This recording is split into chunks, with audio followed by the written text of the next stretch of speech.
What's going on, everybody? It is your boy Baddog back with the New York Giants post-game video. Hey, thank you guys so much for watching. I really do appreciate it. If you're not subscribed to this channel, do me a favor. Please make sure you hit that subscribe button, ring the bell, so you know when I go live or do a video like this. And thank you guys so much for watching. You can also follow me on Instagram and Twitter. Links are in the description. Please follow me on Instagram or Twitter. I will follow you back. Really trying to grow the IG. So if you're going to follow me on one, please follow me on Instagram. Of course, I'll be live in about 5 hours for the Lakers and Timberwolves. It'll be a much more fun stream. No doom and gloom. This is a team that I just stream on YouTube for the hell of it, and we have a lot of fun. So I hope you guys will come in there and at least enjoy that. We'll have a lot of fun in that. We always do.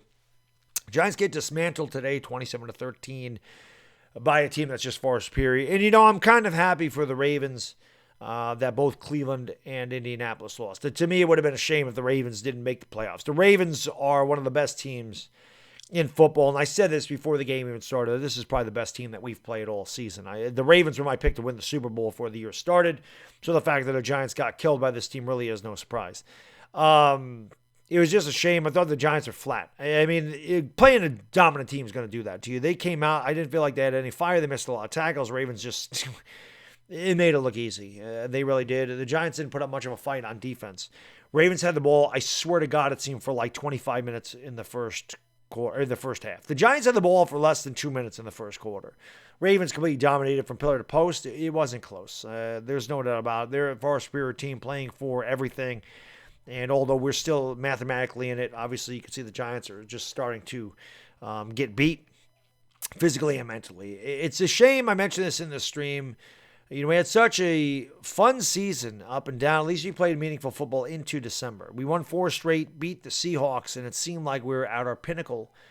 And ever since then, we've gotten killed by 3 straight weeks. We've gotten killed. The offense can't get out of its own way. The defense has just not played well.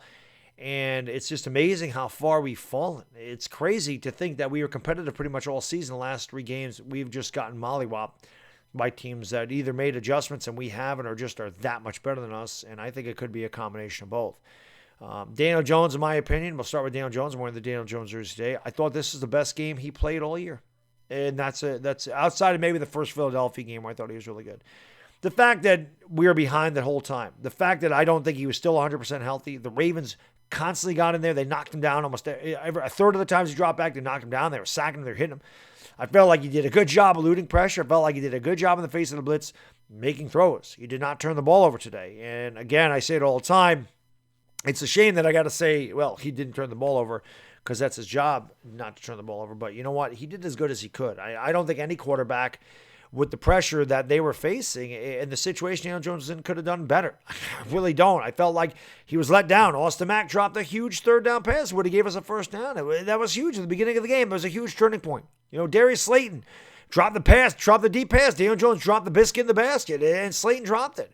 I don't know what Daniel Jones could have done better today, to be completely honest. I'm sure there's people that'll nitpick what he could have done things better here and there, but I thought he did well. I'm over the critical of Jones, but when Jones does well, I'm going to give him credit, and I felt like he did well today. I don't felt like we tried to run the ball enough. I felt like the Giants get away from the run. I felt like the last 3 weeks they've just made Daniel Jones throw the ball way too damn much. Part of it is getting behind early. I understand that. But for some reason, we just don't establish the run. The reason we were winning all these games and playing so well is because we ran the ball 7 straight games, over 100 yards on the ground. And I just don't understand why we've gotten away from that. People can blame Jason Garrett. They can blame Daniel Jones. They can blame receivers. They can blame no weapons. They can blame offensive line. And the fact of the matter is, it's all of them are to blame for the New York Giants' demise this season. Philadelphia's beating Dallas 7-3 right now. Obviously, we need both Philadelphia and Washington to lose or the season is over.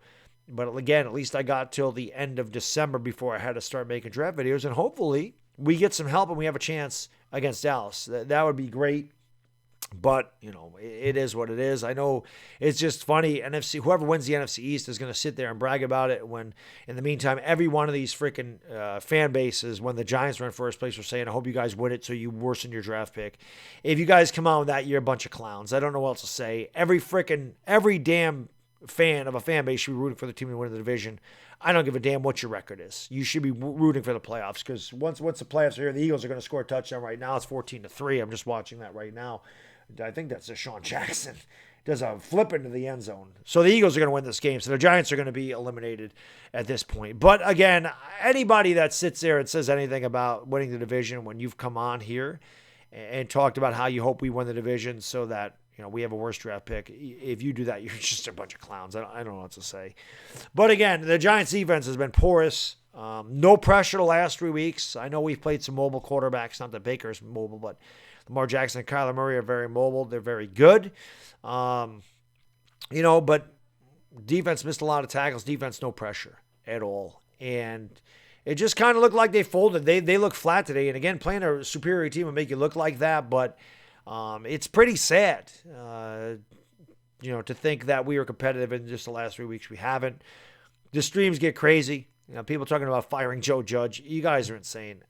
I don't understand how people, and it's the same people, they'll say Daniel Jones has no weapons, and then they'll blame Jason Garrett, or the Giants have no defense, or the Giants are a terrible team, and they'll blame Joe Judge. Like, I don't get it. If you want to blame Dave Gettleman, I understand that. Dave Gettleman put this product on the field. I am of the advocate, if Dave Gettleman stays, I'm not going to cry about it. If Dave Gettleman gets fired, I'm not going to cry about it. I understand both sides of the argument. Dave Gettleman's had 3 years to put this team together.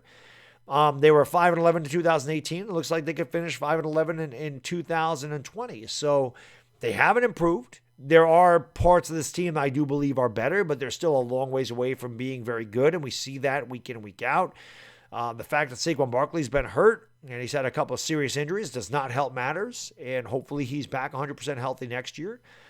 And again, I think the Giants will do everything that they can to put a good team around Daniel Jones on the offensive side of the ball. I think they're going to do everything they can to make sure Daniel Jones succeeds and has everything he needs to succeed, because they're going to do that. And then if he doesn't succeed, they'll know they need to move on from Daniel Jones. And if he does, then they'll know they have their guy and they just needed to put pieces around him. 2021 is going to tell us a lot about the New York Giants, the direction they go. Personally, talking to Chris in the stream today, he's right. I think firing Gettleman and hiring within house isn't going to do anything to change what direction this team is going. If you bring in Kevin Abrams, he's going to be here for 3 years, and you're going to have another 3 years of Dave Gettleman. And that's what you're going to have. If you stick out with Gettleman for another year and you decide Gettleman ain't the guy in 2021, Jones ain't the guy in 2021, maybe even Judge ain't the guy in 2021, you wipe the slate clean and you start off with a new GM, a new coach, and a new quarterback. I don't think it's good to sit there and alternate these guys. It wasn't right in 2015 when they got rid of Coughlin and kept Reeson, and it set our franchise back 5 years. And I said that 5 years ago. The video is on my channel that when they hired McAdoo, it was going to take us 5 years to get out of the situation we're in, and that's exactly where we are, unfortunately. But again, I'm not taking anything away from Ravens. They're a great team. They're my pick to win the Super Bowl. They're just far superior in every facet of football that we are, and they proved it today. Just a much better team, and I don't think that even the most optimistic Giants fan could have went in here and thought we were going to beat Baltimore. I just can't see that happening. So, another tough day for the New York Giants. But again, we'll just look forward, and we have to build off the positives. There was definitely some positives to take away from this season, not so much the last 3 weeks. It is unfortunate that, again, we progressed a lot at the beginning of the year. We were competitive in a lot of games. We lost a lot of close games at the beginning of the year, but last 3 games, they've been bad, and they're getting worse, and that's not a good sign. So it's unfortunate, but it is what it is. And hey, I don't really have much else to say. Congratulations to the Ravens. You guys deserve to make the playoffs. You guys are going to be very dangerous in the playoffs. Lamar Jackson's playing like the MVP was last year, and that's a very dangerous team. That's a very good team, and I wish you Ravens fans nothing but the best of luck going forward. I do think you're the only team really in the AFC that has a chance to beat Kansas City. You were my pick to win the Super Bowl before the year started, and I still think you guys got a really good chance at that. So again, congratulations on beating us. You did what you had to do. You got some help today, and now everything's on you guys. As far as the Giants go, we need a miracle, and Dallas looks like they're laying down against Philadelphia. So that's is what it is. We'll play Dallas next week. Looks like we'll be a meaningless game. It'll just be for draft position. And I don't care. People can talk about the tank. I got no problem with you guys rooting for the Giants to lose for a better pick. There is nothing, and I mean nothing. There is no fiber in my being that will ever sit here and root against us, or root for us to lose to Dallas. It will not happen. I don't give a damn what's at stake. I will not in any way, shape, or form root for us to ever lose to Dallas. Looking at the game against Washington, in hindsight, yeah, it would have been better if we lost it. I still want to root it against us. There's no way I'm rooting for us to lose to Dallas. It'll never happen. I want to beat Dallas. I always want to beat Dallas. I hate Dallas. It's like I hate Philadelphia. We got to end the season on a good note. We need some kind of positive vibe going forward. We can't sit here and lose the last 4 games and get killed the last 4 games, because going into next season, you're just leaving a bad taste in your mouth. Anyway, I'm talking too long. It's over 10 minutes. Again, I'll be live for the Lakers at 9:45.